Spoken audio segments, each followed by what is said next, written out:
Hi, so I thought I'd take a look at my favourite collected editions publisher and just explain a bit why they're my favourite. Um, Now, my favourite publisher is Rebellion for collected editions, and I've done loads of videos where I've looked at.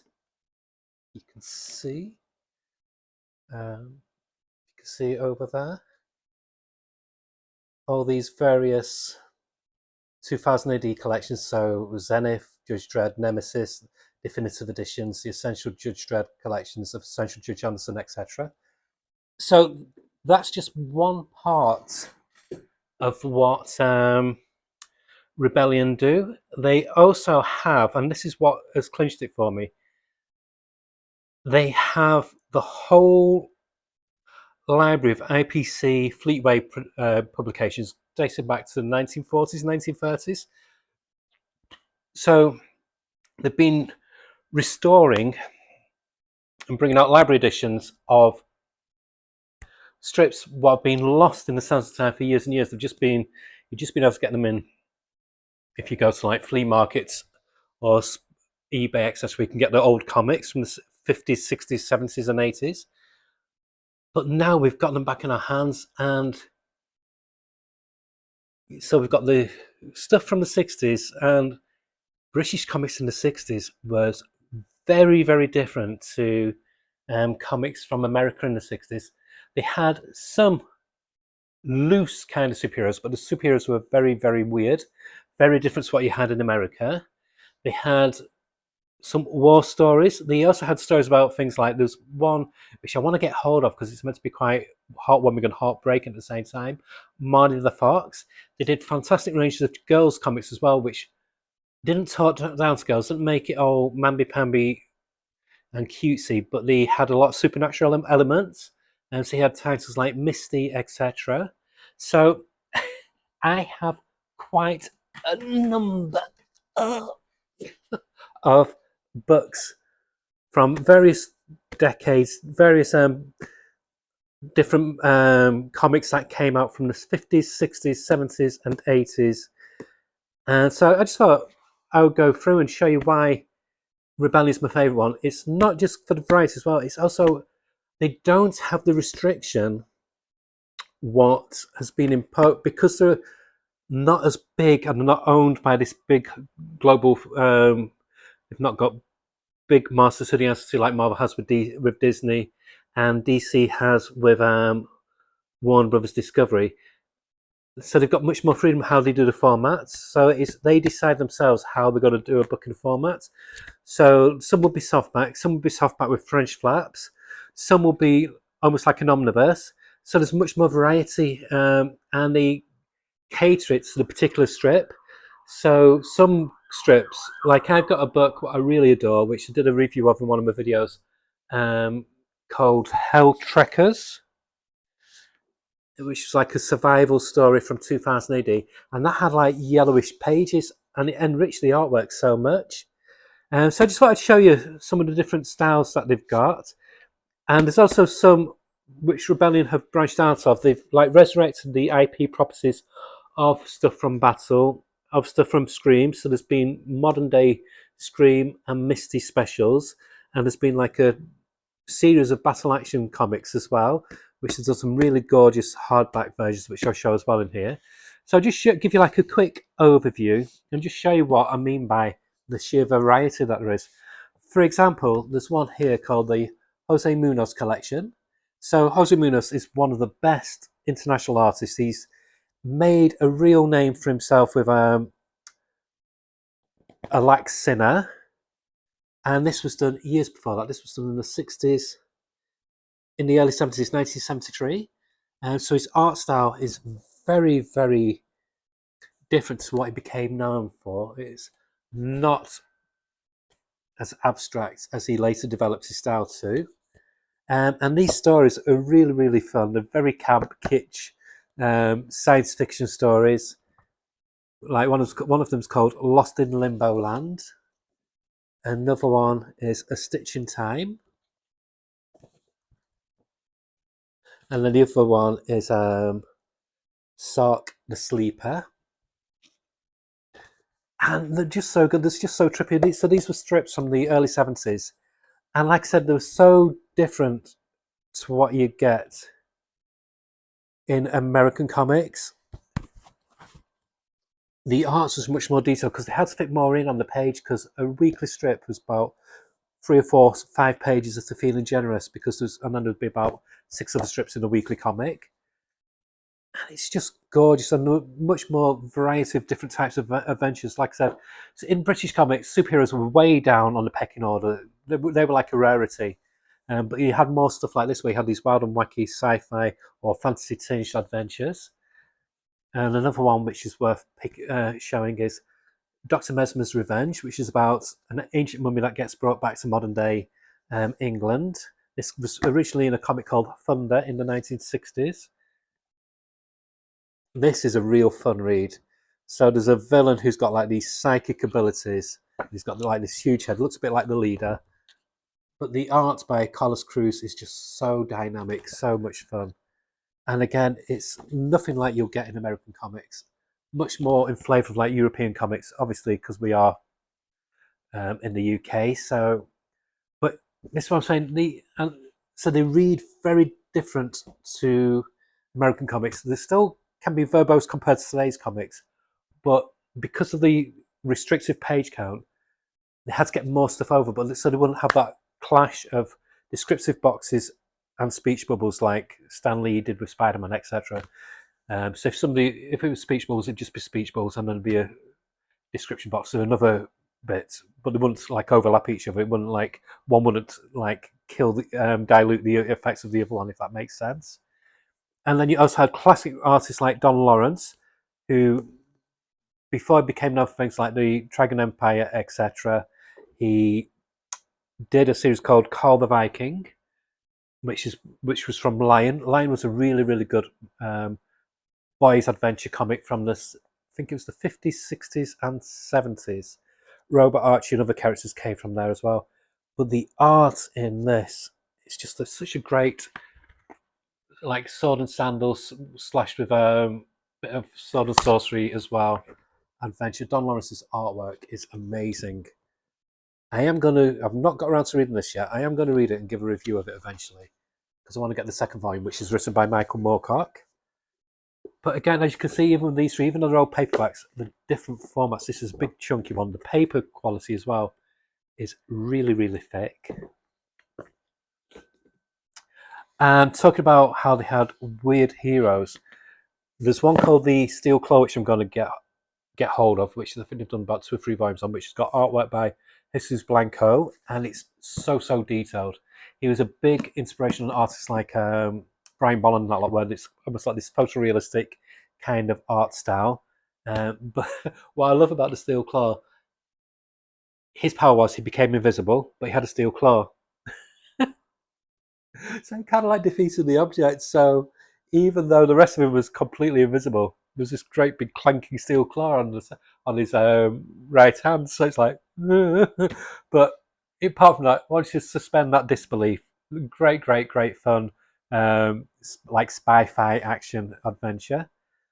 One of the greatest creations, which was created by Jerry Siegel of Superman fame, is the Spider, who started life as, this again was from Lion, started life as a super criminal, and he kind of over time became like a mastermind, kind of like anti-hero, almost superhero kind of character.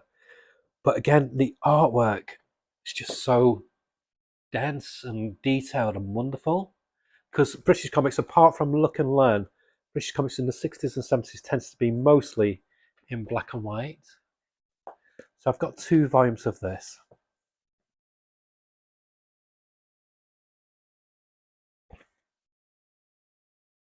But I mean, we've got Jerry Siegel doing comics again.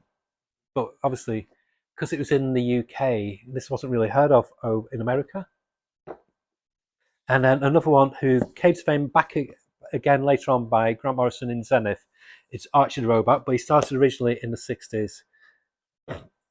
Again, from the pages of Lion magazine. So with Archie, he did all types. He did a lot of time traveling, went into the past and into the future. And it's just so much fun. In the 70s, there was a comic, I think they called it, I think it's called Vulcan. I think it's called that. And they reprinted a lot of these classic strips from Lion and other ones. But they colorized them and did like American comic formats. And I'd love to get hold of them. But yeah, Archie's a personal favourite of mine. But then in the 70s, you had like your war comics, especially Battle, which merged with action later on to become Battle Action. And so you had artists who shot to fame in 2000 AD and beyond. First found their feet in Battle. So you had people like Carlos Esquerra doing work before he started work on Judge Dredd, doing this character called El Mestizo. And again, different formats for reasonable prices. So really nice hardcover, again with really high quality paper. But this is a fun war comic, but set in America. But it's a war comic centered around the American Civil War, with a character who looks suspiciously like Jimi Hendrix. And you also had one of my personal favourites, Major Easy.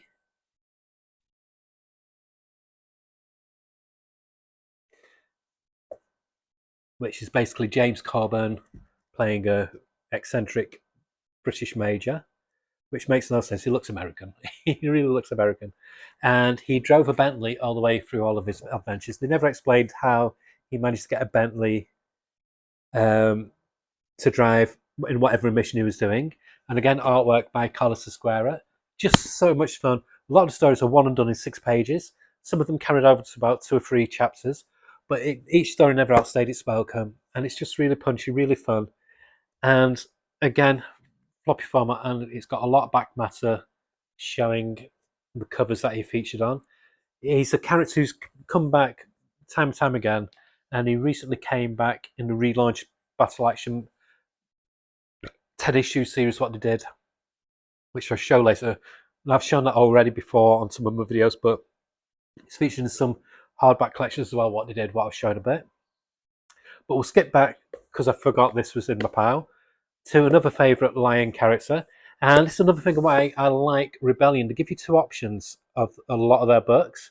So you can buy, like I said, the standard trade paperbacks, which like oversized anyway. They're bigger than an American comic.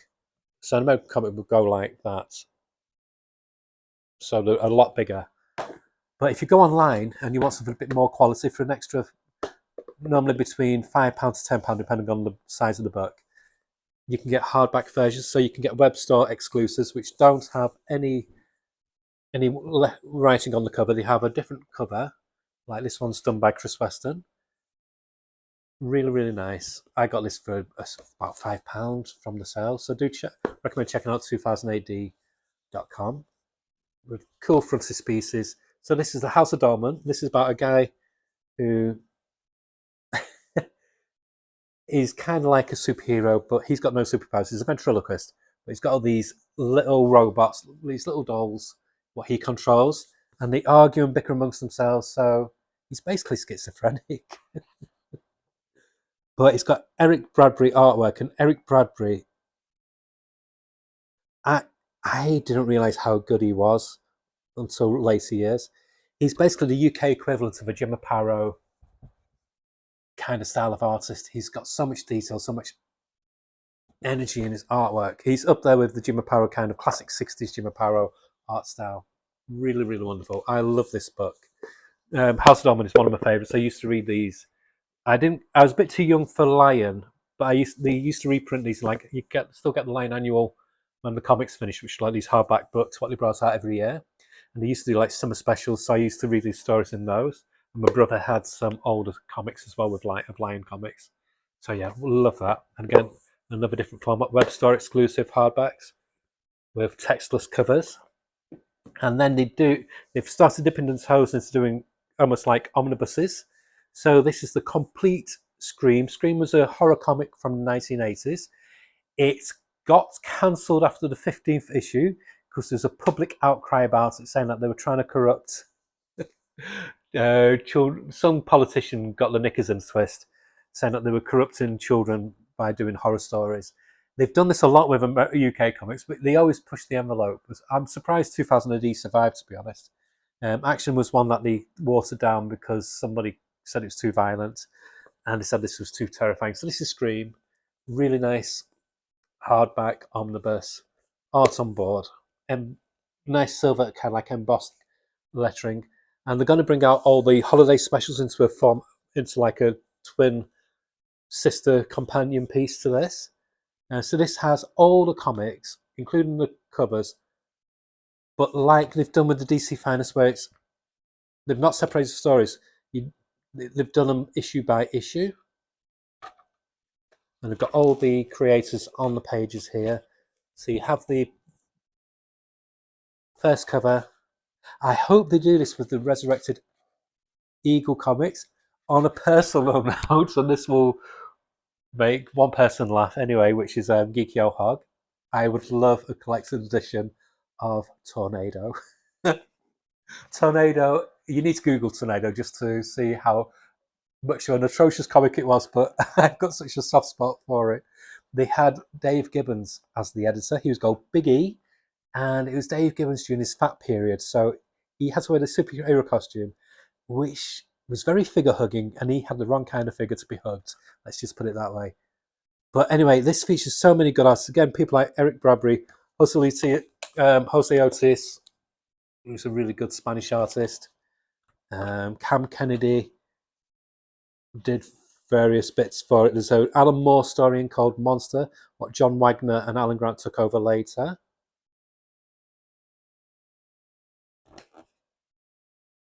Just find... Oh, and some of them like short, sharp, shock kind of stories. Monster was a really good one. There's Dracula came back, called the Dracula Files, with Eric Bradbury doing the artwork. And then some of the stories did carry over to Eagle. What I like about Rebellion as well is they've done this, which is great, but they've also done collector's editions of some of the strips. So Dracula Files you can get individually, and there's the story called The 13th Floor, which is amazing, about this sentient building run by this genius computer who punishes people who trespass, etc. But it carried on into Eagle, and they've collected those further volumes. So I will most likely hunt those out at some point as well. I love comics history. I love British comics history as well because it's one that gets overlooked a lot. So like I said, you get really good artists like Cam Kennedy as well. So this was a real pleasure when I got this. But as I mentioned, they do war comics, and the most influential war comic of all time for me from Battle is Charlie's War, which is the best anti-war comic ever. It covered the life of a young boy called Charlie who lied about his age. He signed up when he was 16, saying he was 17 going on 18. And I love how they do these. They've done them in 3 volumes. I've only got this one at the moment. I am going to get the other 2 because they're on special offer at present. But they're really thick, meaty books. There's 320 pages in this. Got French flaps, really nice interior art on the pages as well.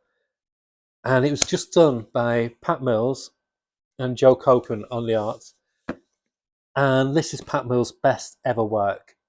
It's a classic. Every school should have this in the library for like historical reference. It should be in every book club, every comic reader's radar. It's as important as Mouse for getting the horrors of war across, but in such a wonderful way as well. This is Pat Mills' best writing. Sometimes it can be a bit message heavy, and he's not in this. He fleshes out the characters perfectly. And Joe Cocan is just a wonderful, wonderful artist. He's one of my all-time favourite artists. And it's a pleasure to read, even though it's quite heavy material.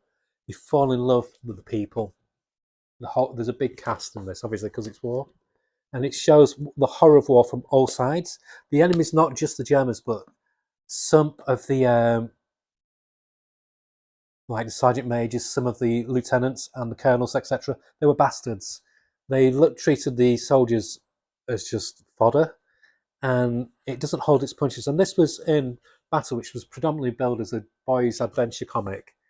this is, it's a classic. Like I said, it's not aimed at children. This is for all ages. Fantastic story. But like I said, another wonderful different formats. So it's oversized, French flaps, very reasonably priced as well for what you get.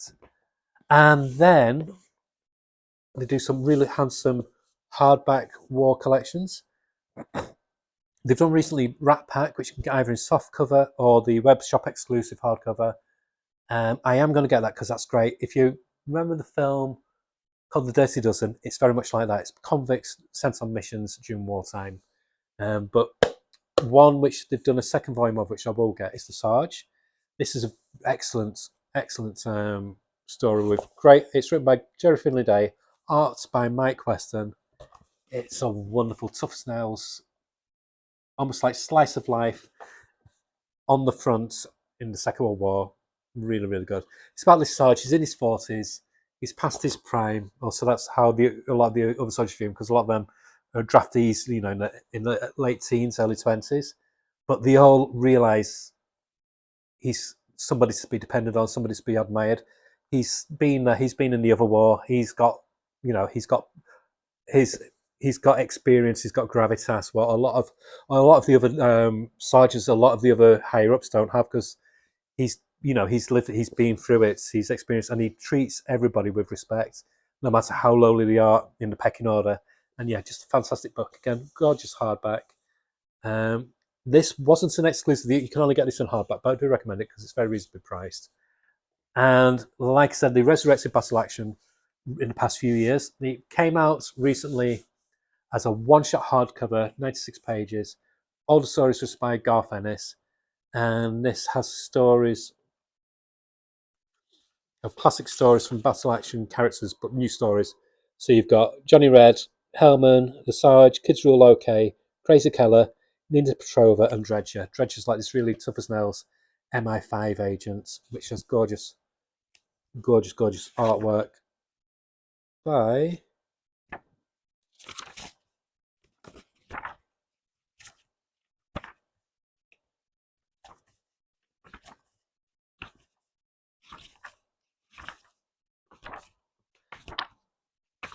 John Higgins, who's the colorist for Watchmen. But the thing that's really good about this book, I think it's got the last ever work by Kevin O'Neill, or one of his final pieces, which was Kids Rule OK, and this is like a meta commentary on that strip about the whole hoo-ha that when they tried to ban Action Comics outright. So wonderful, wonderful book. But because it was such a success, they did it as a 6-issue, I think, series. And then they collected in another hardback, and they've done a third one, which I got the singles of and I've done reviews of. And this one is much more, this feels much more solid than that one. That felt, you could tell that was more like a tester. But again, the chief writer is Garth Ennis, but other people jump on board now for writing. So you've got John Wagner, Torren Grombeck, who's great at doing war stories, Rob Williams and Dan Amlett. So really strong writers. And then you've got great artists like Chris Burnham, who did The Unstoppable Doom Patrol, Patrick Goddard, Keith Burns, Mike Dory, John Higgins, Henry Flint, Stadge Johnson, Phil Winsley, Dan Cornwell, PJ Holden. So it's like a murderer's row of talent. So I love how they're not just sat on the laurels, and they're not just doing collected editions of stories that have already been. They're doing brand new stories of classic characters, giving them a fresh lick of paint, fresh team of writers and artists who are treating them with the respect that they deserve. And it's all the better for it. These stories are amazing in this book. I adore this book. Major Easy, he's one of my favourites, and Henry Flint is a natural successor to Carlos Esquerra for doing the art on it. Dredger carries on with the same team. And let's have a look. Yeah, you've got Death Squad, which is a bit like the Brat Pack. This was like the German version. The Rat Pack, I mean. Just so good. So many good stories. So, lots and lots of different styles and genres and decades that the Rebellion cover, all different formats as well. This is just the tip of the iceberg. They also do artist editions of highlighting different artists. There's been Brian Bolland ones, Mick Mann, I think there's been a Steve Dillon one, Kevin O'Neill and others. They do them in large size, and they also do like a smaller one eventually. So do check out 2000AD.com. I don't get paid by them. I don't get any freebies. I just do it because it's 2000AD is my comic. What got me seriously into comics in 1977 when I was a young little kid. It was the first one that I've always kind of like collected. Even if I've stopped it for a bit, I've always gone back to it. And now I've kind of like got it steadily for like the past 15, 20 years. And to see them be taken over by a company, there's two brothers that took over the publishing. Before it used to be done by IPC Fleetway. And then these two brothers who did Rebellion Games, they were more into just games, but they were lifelong comic fans, British comic fans. And they'd made the money with Rebellion Games. I thought, right, because 2000 was going to be cancelled at one point. I thought, right, we'll put a bid in for it. And they bought that, and they bought the whole of the rights for all the IPC intellectual properties of all the characters, which gone back decades and decades and decades. And it's the best thing for British comics that we've had in years, since the days of Marvel UK when they were at height with Deathskin, since the days of Warrior Comics, Deadline, etc. And to see all this stuff lovingly restored, better restoration work than what you get in America with DC and Marvel, much, much better. They don't give garish colouring to it. They use the original colours and they do some paper, so the colours don't look wishy-washy, they don't look over vivid, they don't look saturated, they just look perfect. Really thick paper for the black and white work as well. All different formats, like I said, so you can decide, oh, I'll buy the web store exclusive hardback, or can't afford that, I'll just get the floppies. This is how it should be. This is a comic company done by people who love comics, not done by people answering to the higher powers just to make sure they're getting the money in. So that's it. I just wanted to show you the my favourite company for collector's editions, and it's not just because they do 2000 AD. They do so much more. And like I said, do go on 2000AD.com. They also have another website called Treasury of British Comics, which deals more with like this stuff, and they have just really, really fun stuff. Like I said, I'm not paid to do this. I'm doing this myself because I love comics, and I love it when comics are dealt with love and respect by the people who publish them. So yeah, hope you enjoyed that. Bit different, but my legs are killing now. I think I'm going to break show all these books. Bye.